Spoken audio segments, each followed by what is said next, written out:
Welcome, everyone, to Kentucky Hidden Wonders.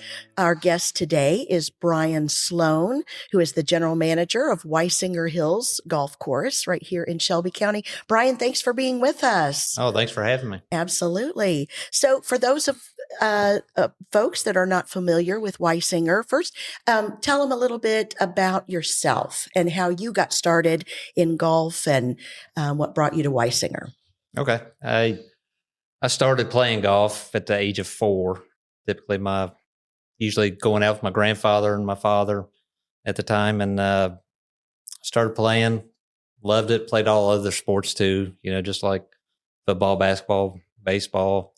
But golf is one that I really had a passion for, and I had a golf professional that owned the course where I grew up in Georgetown, and he meant a lot to me. He was like a father to me all the way through up, and he'd always help me with this golf swing. And I worked for him. That was my first job there, and when I was 12, and he really just instilled in me the work ethic and the love and the passion for the game. And that's kind of how I got into junior golf and going to college. Played at Samford University in Birmingham. That's where I went.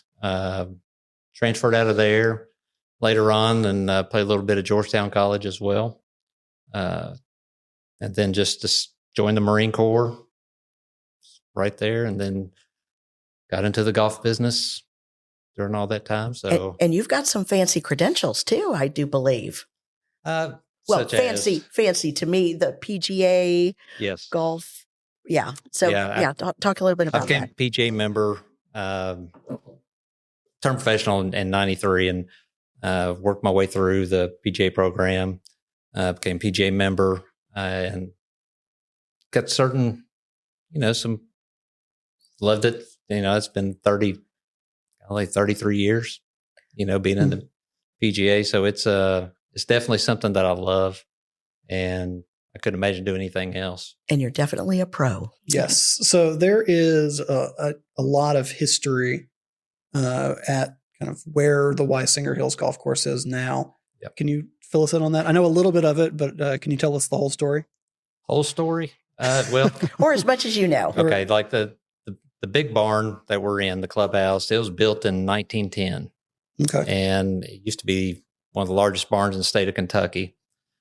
It was a massive dairy operation. I think it was part of the Undulata farm initially, and I think I was told it was over 2,000 acres.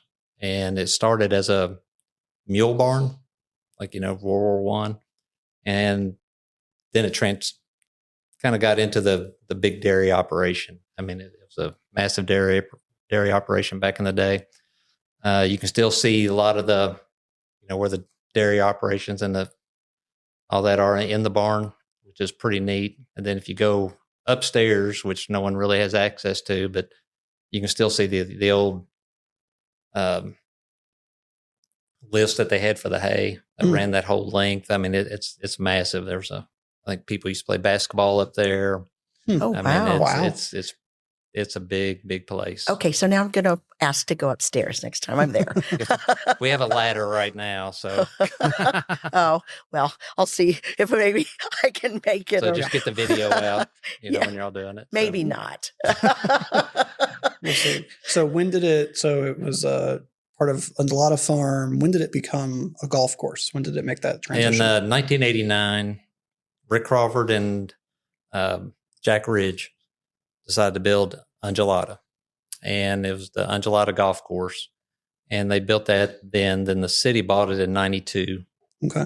And that's when it changed over to Weissinger Hills. Weissinger comes from the gentleman that owned it. It was Colonel Harry Weissinger, and that's just where that name came from.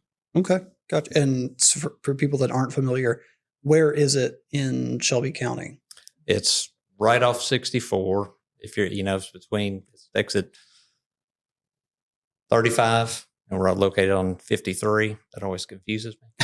But if you're going down the interstate and you look over, you see a big water tower, and it's got the saddlebred horses on top of it. That's on our golf course. Gotcha. Cool. There's a lot of golf courses everywhere. Of course, we've got more than one here in Shelby County. In your opinion, what makes Weissinger stand out above all the other golf courses?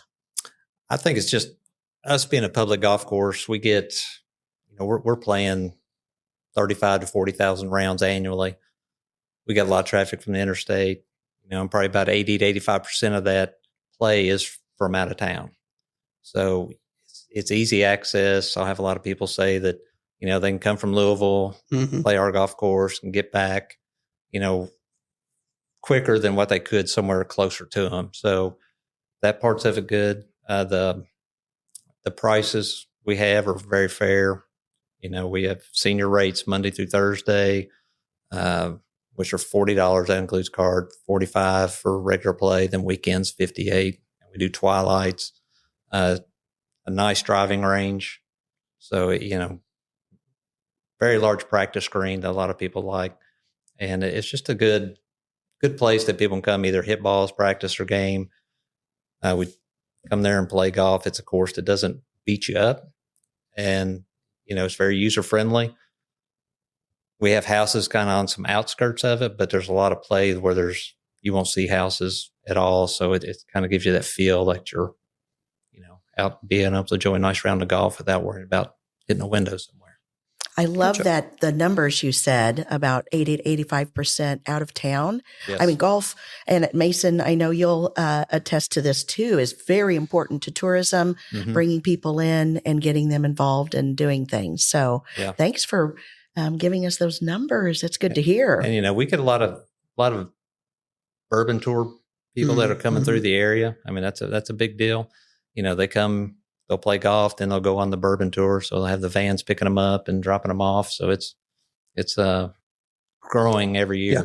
And ideally they golf and then do bourbon. Not hopefully, the other way around. Hopefully. Yeah, hopefully. So for those like myself that know nothing about that, I'm not a golfer. I don't really know wouldn't even know where to start. What kind of, do you have a lesson program, things like that? Can you talk about that a little bit? Yeah, we do lessons. We have individual lessons. They typically run for us $75 a lesson, or we do a series of 3 for $200. I have myself on staff. I teach the bulk of the lessons. I also have an assistant, Daniel Eisman. You may have heard that name. He plays a lot, probably the best player in our section. So when he's available, he's definitely giving lessons. And then I've got a new assistant this year, Cameron, that he'll be starting in that progress and giving lessons this year. So we give a lot of those. We have junior programs that we do, PGA Junior League that Daniel runs. We also support a lot of junior tours and everything that come through the area. Yeah. So if someone is starting from scratch, like how many lessons would you say that they need to do? Like what's kind of that investment like? Or time investment, I should say. Usually if somebody's just beginning, and depends on how much practice time they're getting in, I'll kind of start them off with the 3 and go over some fundamentals. They might need to go for an extra set just to kind of get the basics, because it gets golf's hard, and it's one of those that, you're going to get out of it what you put into it. So it depends on where you want to go. You don't have to be the tour player, but you can definitely be a beginner and learn to start having fun.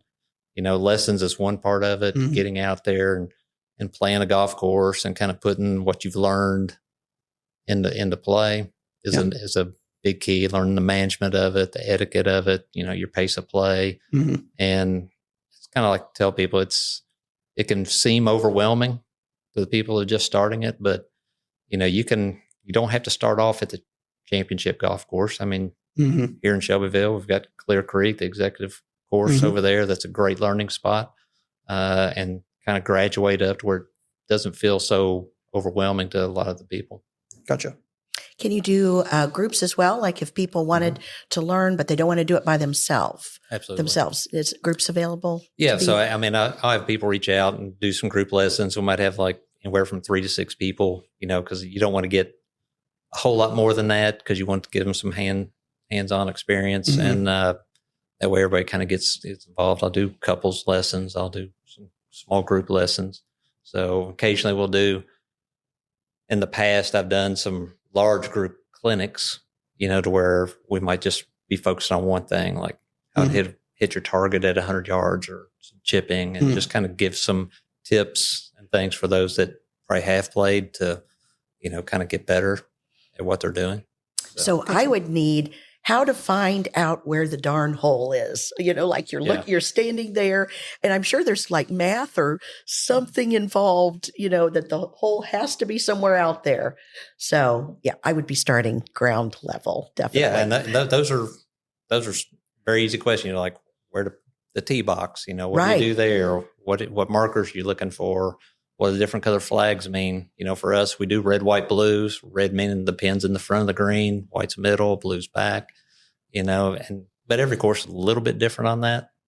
But there's always you'll pick up little nuances as you continue playing. So, well, before we do another golf scramble, I think we'll probably call you. I did notice on the website there was it had its own little section about a signature hole.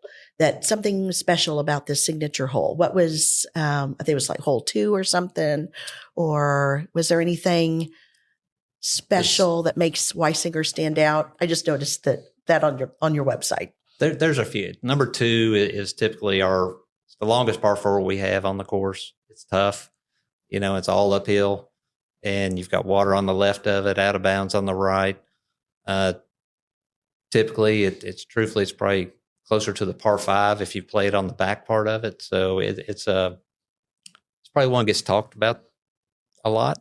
Then to me, I think one of our prettiest holes is our 10th hole. It runs along the lake that we have, and just kind of contours that all the way around. It's a short hole, but it's probably one of the prettier ones that I really like. 17 gets talked about a lot because it has a green that's very, very sloped from back to front, and it can be quite difficult, especially on the windy days we've had recently. So it's some people kind of walk off shaking their heads on that one. Gotcha. So obviously, great golf course, and you said the clubhouse is in the historic barn there. So what's in there? Do you have food store? Yeah. So in the barn, obviously we have storage, but kind of the main point, the clubhouse, the pro shop's in the front, the concessions areas in the front. So, we do have a grill that we grill burgers and dogs outside. Starting April 1st, we typically do our homemade chicken salad, which is a big fan favorite for all of our players. Patio is on the front, and we just had an addition. We added to our patio, kind of curves around and kind of faces toward our 10th tee. Okay. So, we're hopefully eventually going to be renovating that clubhouse. Oh, okay. So that's something we're working on now, trying to get some drawings and hopefully get everybody on board. Okay. Oh, that's exciting. Very exciting. Now, at the beginning of our interview, you mentioned that you were a veteran. Yes. And so veterans probably are very near and dear to your heart. So talk a little bit about veterans and all that veterans can expect when they come to Weissinger. Yeah. So Kentucky has put on the PGA Hope, and there's 11 chapters, I believe, that we've got in this section. And something that I wanted to get involved, and we didn't have it in at Weissinger yet. So I reached out and seen about if we could. I think that following year we were able to kind of get the funding to where we were able to host the PGA Hope program at Weissinger. And that helps any veteran. It's a free clinic. It's 6 weeks. So we meet every Thursday night from 5:30 to 7. Typically, I've got 5 to 6 other instructors there with me, PGA professionals that have been certified in PGA Hope training. And we break off in the groups and we try to rotate, whether it be from driver, irons, chipping, putting, short game, bunker play, and on-course experience that we do. So we try to keep it about a 4-to-1 ratio between us and the veterans. And it's a lot of fun because we get all the different branches out there. And having come from the military, you get to poke fun at other branches. So we all have a good time. And it's a lot of good camaraderie. The men and women that have served and sacrificed a lot.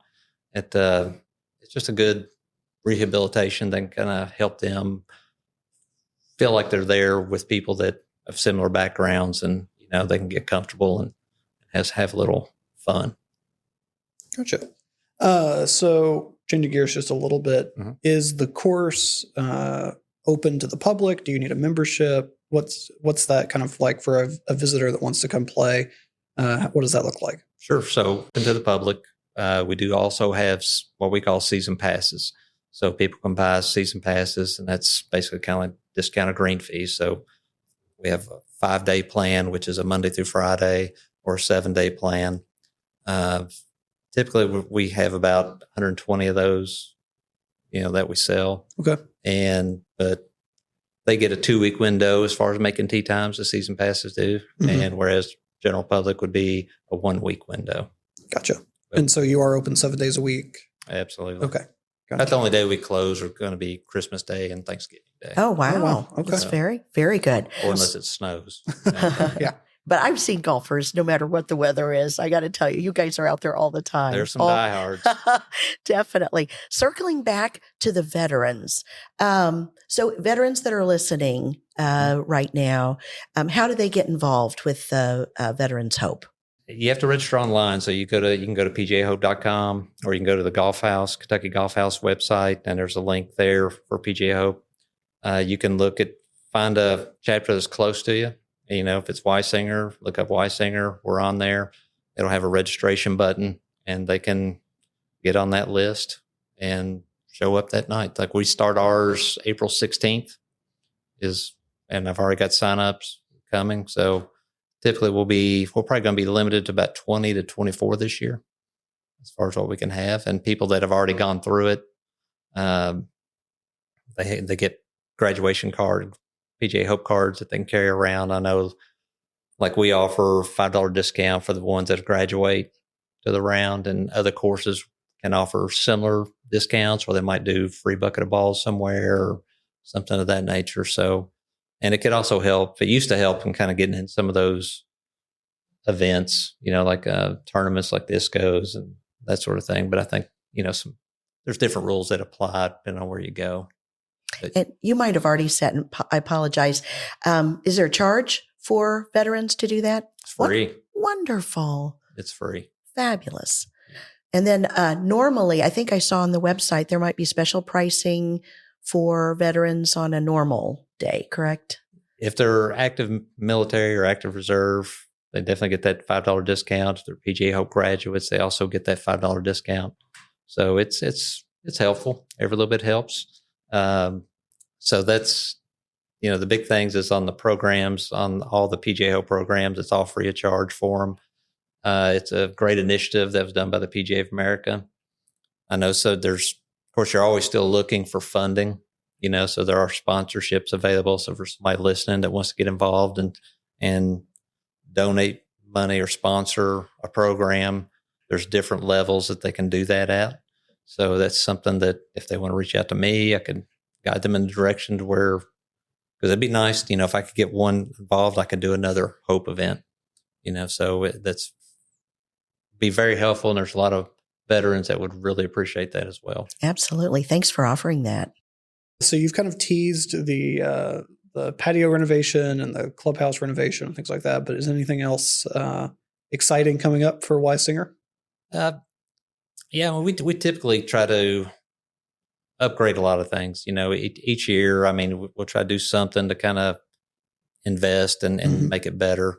Like beginning of last year before, we did a new artificial tee line so the mats it's definitely a lot more padded and everything, so it doesn't beat you up. It's a nice surface. That was a good start to that. Some of our bunkering, we had some renovations done several years ago, and we have a big bunker on our 9th hole. It's quite a challenge for a lot of people to get over. It's pretty steep. So, we might be trying to soften that a little bit. I don't know if I'm going to totally remove it, but I like soften it a little bit where it's might be a little more playable for them. But course wise, that's kind of where we are right now. In the future, I'd like to maybe change out some of our fairway grasses, but that's kind of in a little bit longer range plan, Okay. maybe a 5-year plan. Gotcha. So if someone wants to learn more or schedule tee time or get in contact with you, how do they do that? They can call the course, 502-633-7332. They could send me an email at whgc1234@gmail.com. And name's Bryan, so they can always ask me anything. I'll try to guide them in the right direction. Perfect. Well, I want to come over for the chicken salad also, obviously. It's worth it. Definitely. One last question. Going back to the veterans, I'm just so interested in your veteran program. Do you have any success stories about any particular veteran that has been involved over there? You get some that come in, especially like I think one of the stories I've had some come in with the dogs, anxiety dogs, and help them out because they're going through a lot. And at the end of the 6 weeks, we do a little ceremony. We have food. We go out and play. But that person just really came up and told everybody just how much that program has helped them, and just all the camaraderie the love they've shown each other, and just really made them feel special, and to be able to come out and just gave them that they want to keep going with it. So, I mean, that part was a little more kind of at center of my thought, when those questions come up. But there's several, that you could kind of go through. And I think the biggest thing is them enjoying and feeling the love from everybody. I mean, they're all there supporting each other. I've never had any issue with any of the participants. I mean, they're there to help, and even the ones that graduate, they come back to help the others, and I think that's something different than a lot of clinics and everything that you have, but they're there for each other for sure. Oh, well, that is fantastic. And once again, thank you so much for offering that program. Thanks for being with us today and just sharing a little bit about Weissinger Hills Golf Course. And it does stand out among the golf courses, definitely. Thank you so much. Thank you.